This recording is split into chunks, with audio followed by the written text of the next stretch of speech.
আসসালামু আলাইকুম, welcome back to my channel Sadika Sara cooking. আজ আমি আপনাদের সাথে শেয়ার করব খুবই সহজ আর অনেক বেশি মজাদার সুজি রসমালাই রেসিপি। ছানা বা গুঁড়ো দুধের রসমালাই তৈরি করা একটু ঝামেলার ব্যাপার, আবার অনেক সময় দেখা যায় ঠিকঠাকভাবে হয় না। সুজি দিয়ে আপনারা রসমালাইটা এভাবে তৈরি করে দেখবেন, সবগুলো রসমালাই হবে নরম তুলতুলে। আশা করছি আমার আজকের রেসিপি ভালো লাগবে।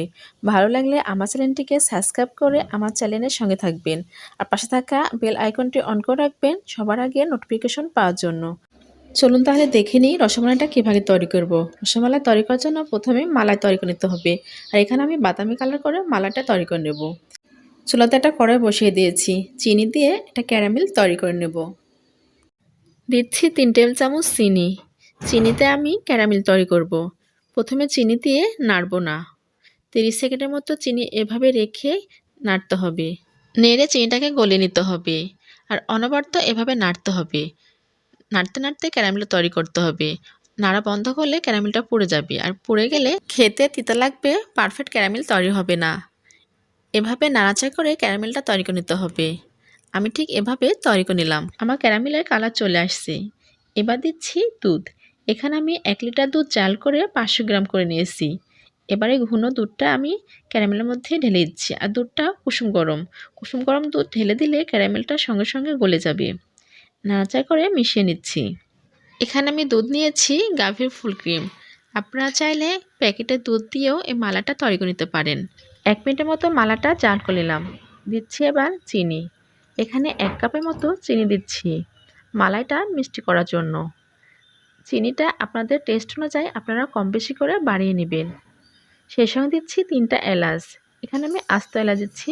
আপনারা চাইলে এই পর্যায়ে এলাচের গুঁড়োটাও দিতে পারেন। 1.5 থেকে 2 মিনিট দুধটা জাল করলে মালাইটা তৈরি হয়ে যাবে। আমি যে এলাচ দিয়েছিলাম সেই এলাচগুলো এবার উঠিয়ে নিচ্ছি। মালাইটা প্রায় হয়ে আসছে, এর বেশি ঘন করব না। এর বেশি ঘন করলে রসবড়াগুলো চুষবে না। আমি যে মালাইয়ের মধ্যে এলাচগুলো দিয়েছিলাম সেই এলাচগুলো উঠিয়ে নিচ্ছি। মালাইটা তৈরি হয়ে গেছে, এবার চুলা থেকে নামিয়ে নিলাম। চুলাতে আরেকটা কড়াই বসিয়ে দিলাম। দিচ্ছি চা চামচে 1.5 চামচ ঘি। ঘিটা গরম হয়ে গেলে দিয়ে দিচ্ছি সুজি। এখানে আমি 1.5 কাপের মতো সুজি নিয়েছি। এবার সুজিগুলো নাড়াচাড়া করে কিছুক্ষণ ভেজে নেব। আর এই পর্যায়ে চুলা জাল মিডিয়াম থেকে কমিয়ে রেখে সুজিগুলো ভাজতে হবে, না হলে সুজিগুলো পুড়ে যাবে। 1 থেকে 1.5 মিনিট সুজিগুলো ভেজে নিলাম। এবার সুজির মধ্যে দিচ্ছি দুধ। অল্প অল্প দুধ দিয়ে আমি সুজির একটা ডো তৈরি করে নেব। একবারে দেওয়া যাবে না, অল্প অল্প করে বারবার দিতে হবে, তাহলে পারফেক্ট ডো তৈরি হবে। একবারে দিলে সুজির ডোটা নরম হতে পারে, পারফেক্ট ডো তৈরি হবে না। আর দুধের পরিবর্তে আপনারা এই পর্যায়ে পানি দিয়েও ডোটা তৈরি করে নিতে পারেন। নাড়াচাড়া করে ডোটা তৈরি করে নিচ্ছি। পরে থেকে যখন সুজির ডোগুলো ছেড়ে যাবে তখন বুঝতে হবে ডোটা তৈরি হয়ে গেছে। আমার ডোটা তৈরি হয়ে গেছে, এবার আমি নামিয়ে নিচ্ছি। নামিয়ে ঠান্ডা করে নেব। এবার এই পর্যায়ে দিচ্ছি চা চামচের 1/2 চামচের মতো বেকিং পাউডার। আপনারা চাইলে বেকিং সোডাটাও দিতে পারেন। এবার হাত দিয়ে চেপে চেপে একটা ডো তৈরি করে নিচ্ছি। এই পর্যায়ে দিচ্ছি ঘি। চা চামচের 1 চামচ ঘি দিয়ে ডোটা আমি আবারও মাখিয়ে নেব। আমি এখানে তৈরি করব রসমালাই, সেজন্য দিচ্ছি ঘি। রসমালাই ঘি দিলে খেতে অনেক বেশি ভালো লাগবে। ঘিয়ের ফ্লেভারে রসমালাই টেস্টটা অনেক বেশি বেড়ে যাবে। ঘিগুলো সুজির ডোর সাথে ভালোভাবে মাখিয়ে নিলাম।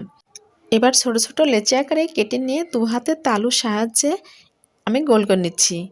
গোল করে নিয়ে এভাবে হাতের তালু দিয়ে চাপ দিলেই রসমালাই শেপ তৈরি হয়ে যাবে। আপনারা আপনাদের পছন্দ মতো শেপ দিয়ে নেবেন। আমি একটু চ্যাপ্টা করে শেপ দিয়ে নিচ্ছি। এভাবে আমি সবগুলো রসমালাই শেপ দিয়ে নিলাম। আর শেপটা দেওয়া খুবই সহজ। আর শেপগুলো দেওয়ার সময় খেয়াল রাখতে হবে যেন ফেটে না যায়। ফেটে গেলে রসমালাইগুলো ভালো হবে না। আমার সবগুলো রসমালাই শেপ তৈরি হয়ে গেছে। এবার রসমালাই শেপগুলো ভেজে নিতে হবে। ভেজে নেওয়ার জন্য চুলাতে একটা কড়াই বসিয়ে দিয়েছি। তার মধ্যে পরিমাণ মতো তেল দিয়ে তেলটা গরম করে নিয়েছি। সুজি বড়াগুলো ভাজার জন্য তেলটা হালকা গরম রাখতে হবে। সুজি বড়াগুলো ছেড়ে দিলে তেল বুদবুদ করলে বুঝতে হবে তেলটা গরম হয়েছে। এমন অবস্থায় এক এক করে সুজি বড়াগুলো তেলের মধ্যে ছেড়ে দিয়ে ভেজে নিতে হবে।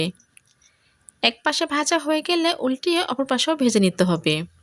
তেল বেশি গরম হয়ে গেলে অল্প সময়ের মধ্যে কালার চলে আসবে আর ভিতরে কাঁচা থেকে যাবে। পারফেক্ট একটা রসমালাই তৈরি হবে না। সময় নিয়ে ভাজতে হবে। সময় নিয়ে উল্টিয়ে পাল্টে গোল্ডেন ব্রাউন কালার করে ভেজে নিতে হবে। আমার এখানে গোল্ডেন ব্রাউন কালার করে ভাজা হয়ে গেছে। এবার আমি তেল থেকে সুজি বড়াগুলো উঠিয়ে নেব। একটা ছাঁকনির সাহায্যে আমি বড়াগুলো উঠিয়ে নিচ্ছি। একইভাবে সবগুলো বড়া ভাজতে হবে। সুজির রসমালাই তৈরি করার জন্য বড়াগুলো ভেজে নিয়েছি। এখানে সবগুলো বড়া আমি একইভাবে ভেজে নিলাম। এরপর যা রসমালাইটা গরম করে নিচ্ছি। রসমালাই হালকা করে গরম নিতে হবে। হালকা গরম অবস্থায় গরম গরম সুজি বড়াগুলো ছেড়ে দিতে হবে। সবগুলো সুজি বড়া আমি রসমালাইর মধ্যে ছেড়ে দিচ্ছি। সুজির রসমালাইগুলো রসমালাইয়ের মধ্যে একটু নাড়াচাড়া করে মিশিয়ে নিচ্ছি। গরম অবস্থায় এবার ঢাকনা দিয়ে ঢেকে আমি 4 থেকে 5 ঘন্টার জন্য রেস্টে রেখে দেব। সুজির রসমালাইগুলো তাহলে ভিজে টইটুম্বুর হবে আর নরম তুলতুলা হবে, মুখে দিলে মিলিয়ে যাবে।